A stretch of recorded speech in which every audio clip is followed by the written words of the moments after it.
Everyone, কেমন আছো সবাই? তো আজকে বিকেলে আমরা সবাই উঠানে হাঁটাহাঁটি করছিলাম, এই ফুল গাছগুলো দেখছিলাম। তো সব কাজিনরা মিলে আমরা এখানে আম ভর্তাও করেছিলাম। আম ভর্তাটা অনেক টেস্টি হয়েছিল। তো আম ভর্তা খেতে না খেতেই হুট করেই ঝমঝম করে বৃষ্টি শুরু হয়ে গেছিলো। এই যে দেখো বৃষ্টি পড়ছে।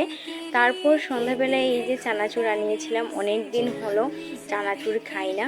তো এই যে দেখো বাড়ি থেকে আমরা চানাচুর আনিয়েছিলাম, আর কি সুন্দর দেখো ওরা প্যাকেট করে দিয়েছে।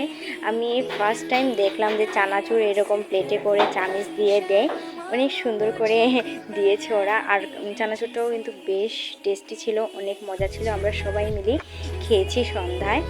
তারপর চানাচুর খেয়ে একটু স্কিন কেয়ার করতে বসে পড়লাম। আসলে আমার না সব কিছুই হুটহাটি হয়। আর এই যে দেখো আমি মিনিসোর এই টি ট্রি শিট মাস্কটা ইউজ করি, এটা অনেক ভালো আর অনেক স্মুদিং করে, ময়শ্চারাইজড করে স্কিনকে। তারপর বসে পড়লাম একটু মেহেদি পরতে। আমার কাজিন অনেক ভালো মেহেদি পরায়। আসলে আমাদের না কোনো অকেশন লাগে না সাজুগুজু করতে, হুট করেই শুরু হয়ে যায়।